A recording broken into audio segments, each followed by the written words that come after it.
شاه وزیر تپوس کوي چې د کرایې آمدن باندې زکات کیږي او کنه که په دې کې سره کم په گاڑی او څه د بچو په تعلیم خرج کړي شي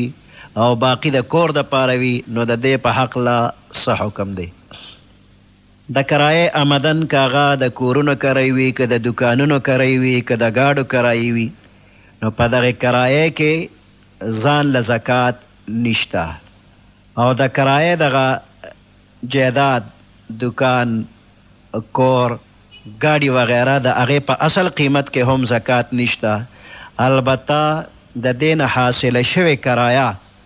د کال په آخر کې چې د نور مال زکات ورکوي نو د دې پاتې شوې حصه د دې کرایې به هغې سره یو ځای کې د ټول مال زکات به ورکوي